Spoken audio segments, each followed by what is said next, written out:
আমার বস একজন নাস্তিক, সে কোনো ধর্ম মানে না, কিন্তু তিনি কিছু প্রশ্নগুলো আমাকে করেছেন। তিনি বলেছেন যদি এই প্রশ্নের উত্তর পান তবে হয়তো ইসলাম গ্রহণ করবেন। আমার বস বলেছেন কেন কোরআনে কৃত্রিম বুদ্ধিমত্তা, এআই এবং কম্পিউটার প্রযুক্তি সম্পর্কে কিছু বলা হয়নি। কারণ এখন এআই খুব বিপজ্জনক হয়ে গেছে, এটি অনেক কিছু করতে পারে, যে কোনো কিছু সিদ্ধান্তও নিতে পারে।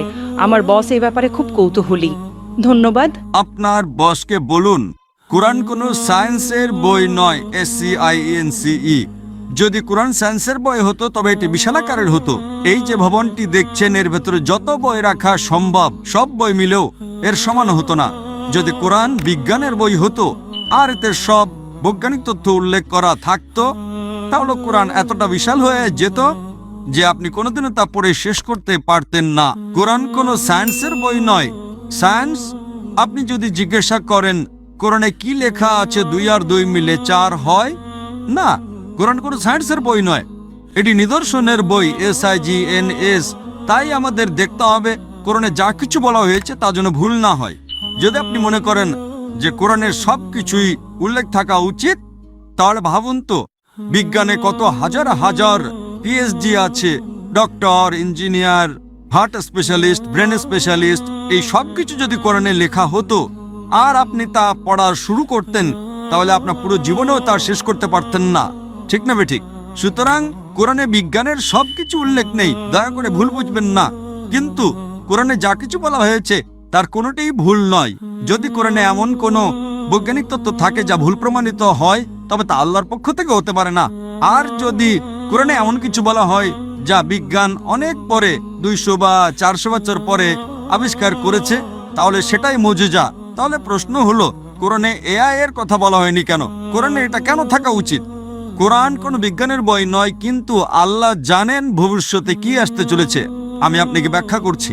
1 নম্বর, মানুষ আমাকে প্রায় জিজ্ঞাসা করত যে ইসলামী শরিয়া অনুযায়ী যদি আপনার কাছে ভিডিও রেকর্ডিং থাকে, যদি কোনো ভিডিও রেকর্ডিং থাকে যে কেউ চুরি করেছে, ইসলাম অনুযায়ী সেটা প্রমাণ নয়, এটাকে প্রাথমিক প্রমাণ হিসেবে ধরা হয় না, এটা দ্বিতীয় প্রমাণ।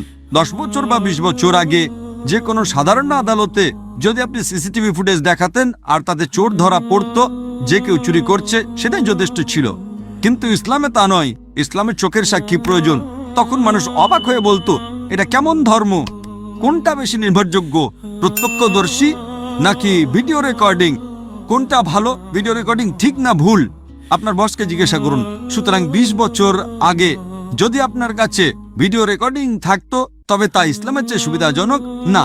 প্রত্যক্ষদর্শী হলো প্রাথমিক প্রমাণ, ভিডিও রেকর্ডিং গ্রহণযোগ্য ছিল না।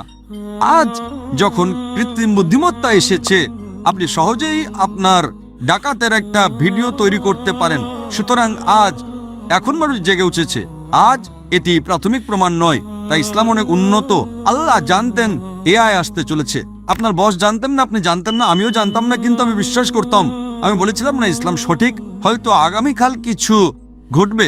আমি AI সম্পর্কে জানতাম না, কিন্তু 15 বছর আগে আমার উত্তর ছিল শরিয়া সঠিক। আমরা জানি না আগামীকাল এমন কিছু ঘটবে যে ভিডিও রেকর্ডিং যথেষ্ট প্রমাণ হবে না। এটাই ছিল আমার উত্তর, এবং আজ আমার উত্তর সঠিক। সুতরাং আল্লাহ AI সম্পর্কে জানেন, তাই ভিডিও রেকর্ডিং প্রাথমিক প্রমাণ নয়, প্রত্যক্ষদর্শী হলো প্রাথমিক প্রমাণ। সুতরাং আল্লাহ AI সম্পর্কে জানেন। যদি তিনি সবকিছু লিখতে শুরু করেন, আপনি ছোট কোরআনই পড়েননি, আপনি চিকিৎসা, ভ্রূণতত্ত্বে সবকিছু সম্পর্কে কি পড়বেন? না, এটি টেলিগ্রাফিক মেসেজ। সুতরাং এটি ঈশ্বরের পক্ষ থেকে নয়, তা প্রমাণ করার জন্য আপনাকে ভুল খুঁজে বের করতে হবে। কিন্তু এটি ঈশ্বরের পক্ষ থেকে, তা প্রমাণ করার জন্য আপনাকে এমন জিনিসের কথা বলতে হবে যা মানুষ জানতো না। আপনি কি বুঝতে পারছেন? একেই বলে অলৌকিকতা, কিন্তু এখানে সবকিছু উল্লেখ করা হয়নি। আশা করি এটি উত্তরটি পেয়েছেন। এরকম আরো ইন্টারেস্টিং ভিডিও পেতে এখনই চ্যানেলটি সাবস্ক্রাইব করে আমাদের সাথে থাকুন।